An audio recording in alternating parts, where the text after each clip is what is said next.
What's up, storyteller? I'm Clark Rowanson, the magic engineer, and it's time to talk about magic. In this video, I'm going to be talking about one of the topics I actually covered in one of my live streams, so the format may be a little bit different than you're used to. I sure hope you still enjoy the content, and we're going to jump over to that right now. Let's talk about where to find your seed crystals. I'm pretty sure I've talked about this somewhere else on the channel. It's hard to keep straight what I have and haven't talked about on the channel, but when I'm working with people, the most important thing is always finding out the approach vector. Because I like magic systems so much, I can just sit down and start working on a magic system. I can build a magic system in a vacuum. It doesn't stay in a vacuum for long because it starts generating all kinds of other ideas about characters, plot, setting, yada, yada, yada. But I can just start with a magic system concept and go from there. And that's not true for everybody. There's so many different places that you can start. It's important to kind of try it out and poke around at the different approaches and see which one is actually working for you. Because you may focus on one specifically and repeatedly, or you may need a different vector for a given story. And it's pretty simple to remember because your approach vectors are basically the elements of your story plus a couple of other things.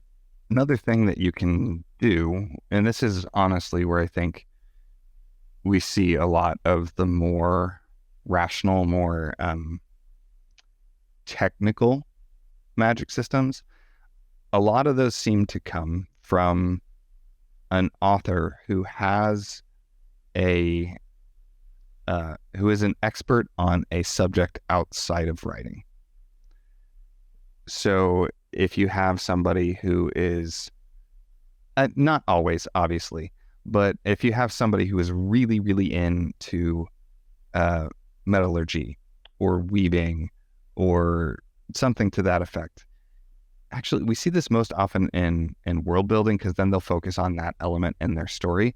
But that can also be applied to magic systems. For example, John Grisham, famous for his legal procedurals, right? He could take that expertise on the legal system and use that as a seed crystal for a magic system. So he could say, it's a magic system that allows X, but involves this aspect of law. Like maybe it's something where, magic powers exist in the world, but they are only granted through, so it could be a thing where, powers exist, but they're also a death sentence and are only inflicted via court order as part of a trial punishment. Or something like that, or maybe the reverse, where you have to go through a trial proceeding and testing through the legal course to get a license and to get kind of pass the bar exam or something like that, so that you are licensed to be given a power to go do things. Like he could take his expertise in a lot of different ways. He focuses on putting it into the story and the plot. And the characters to a certain extent, he could just as easily put it into the magic system. So I would encourage you to think about the stuff that you know a lot about. And this doesn't have to be your job either. This can just be hobbies or things that you're passionate about. Like if you really wanted to get meta, you could potentially make a magic system that pivots around story structure or around character arcs or some aspect of writing or game design or something like that you're a really big fan of. There's a lot that you can do. And when you pick those areas of expertise, that helps you with more than just the seed crystals. That will help you down the line when you're getting into definitions and restrictions and basically everything, because you have a default pattern that you're building from. And that's what makes it an even better seed crystal, is because it's going to guide the growth of the magic system even more than a more generic seed crystal. So me saying something like viral based magic, like that's a good seed crystal because it gets ideas flowing really, really fast. But if I then changed it to be more specific of saying like it is, I don't know how I would change that one. Okay, so the Farcanes. So that one started general, right? Where if you watch the videos, it started where magic was it was like a new form of energy. We took it a step further and specifically said that it is a form of quanta, which is a scientific unit of measure for different forms of energy. And it's used for magical batteries. And by doing that, that implies a whole bunch of structure and rules and patterns that apply to quanta are likely also going to apply in this magic system. Same thing with batteries. We can look at the structure and patterns and rules behind batteries and forklift that over into the magic system.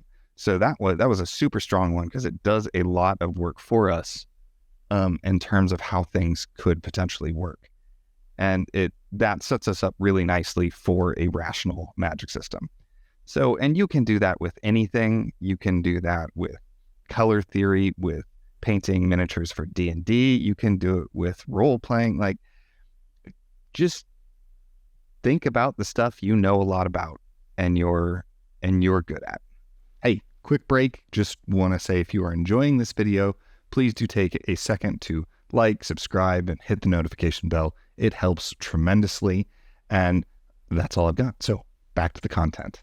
The other thing that you can do with seed crystals, that you can do with basically anything really, is combine it with something else. I have a little, I have a notebook. This isn't full by any means. I think I have like this many filled out. It's a whole bunch of little like quotes and phrases that I use to help me process and remember to try and stay in a healthy frame of mind. One of the things I have in here is that creativity is in combination and distinction is in the details, which is important because then when you're looking at high level stuff, potentially including your seed crystal or just past your seed crystal, things will often look generic and feel stupid, and that's natural because distinction comes in the details. But creativity is in combination. So if you take the Trimorti here and combine it with something like, what is it? I think it's the Wizard's First Law of the Sword of Truth series by Terry Goodkind, where there's like additive magic and negative magic. And that's how he has it split. You can take some of the concepts from how he's working with things like that and either further subdivide yours or use that as the foundation of the creative and the destructive, is like use that as a template and a source of ideas. And then preserving is sort of a third facet you're adding on to it. Or when you're pitching it to people, you could say like it's inspired by the Hendy Trimorti creative, destructive, preserving forces. You can even add on to that. It's like the Magic and the Sword of Truth series with the third branch of preservation nobody knew about. Like something like that's shifting even further over into like story and character concepts right there. Because if you then turn that into the world, like it's a world where everybody has known about the two branches and our character has just discovered the third unknown branch of preservation. Something like that. So that's a whole bunch of rambling about like where to find some of this stuff. I've talked, and there's a little bit about like how to get them from other people. And as you build magic systems and as you go through stuff, if you have a record of the different magic systems you've built, you can then start combining your own stuff into new stuff, which is always a ton of fun. Cause oh man, so this is off the cuff, but I love where this is going. So I had another short story that it was more like flash fiction that I did as part of a writing exercise with a writing group. And I was given a nonsense word, and we had to turn it into a real word and put it into our story. And the word I was given was ghoul-array, which didn't make any sense, but my brain turned that into ghoul array. So it's like a very large array using cyber ghouls. So they're all equipped with sensors, and then they will form themselves into a massive array to scan areas and communicate information. So ghoul array concept, I could blend that with with the viral magic concept and turn it into a thing where there's this there's a whole bunch of cyberpunk and cybernetic stuff in place, and now there's a bunch of malware that is being spread around. Like, so it's blending the two genres and two different things. So being able to cyberpunk, where it's digital viruses that grant powers but have serious negative impacts on the user. So taking something like Edge Runner, the show on Netflix, this stuff like really amps up your powers but increases the chances of cyber psychosis. Like that right there is just taking two seed crystals I have had before, combining them together and pulling in a little bit from a series that I know. And we've got what I think is already a very interesting seed crystal for a whole new magic system, whole new story, whole new everything. You can also take specific aspects from other pieces, kind of like what I was talking through with Marinin. I hope I'm pronouncing that right. Is we start with what Marinin already had, and then pulling in a little bit of extra from Wizard's First Rule by Terry Goodkind to punch it up a little further. When is your seed crystal good enough, right?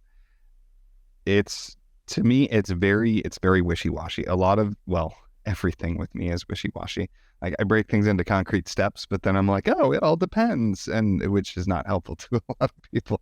But so when are you done with your seed crystal? It depends. Seriously though, really what matters is if it's giving you ideas. If you're still stuck and you're not sure what to do, like things aren't working, things aren't moving together, you probably haven't hit on your seed crystal yet. Which means you either need to keep tweaking it, or you need to step off and work on other parts of your story and try and find a different approach vector to your seed crystal. With seed crystals, when I'm working with people, I can tell, because and if you watch the Spells and Specialist series, any of the episode 2, which like it's the first part on my channel, with any guest, where we develop the seed crystal, hey, if you pay attention, you will see the moment that the light flicks on in everybody's eyes and we get really excited, and that starts leading to more and more ideas. And that's usually, I don't always notice it right away, but that's when I have to stop and be like, okay, where we're at now, we have found the seed crystal. Otherwise, we wouldn't be having this kind of conversation and building this kind of momentum. And boom, you've got it. Make sure it's written down, make sure it's recorded, and then you can move on. And that's it for this video. I hope it was helpful. I hope it was interesting. As always, you can leave questions in the comments below.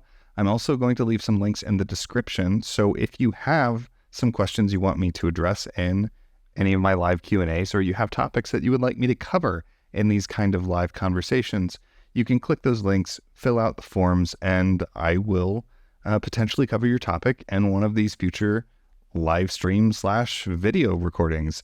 So thank you so much for being here, and thank you everybody for being so supportive in this kind of shift in format from what I was doing and what I would honestly prefer to do. So thank you again, and whatever you do, make sure that you keep writing and stay awesome.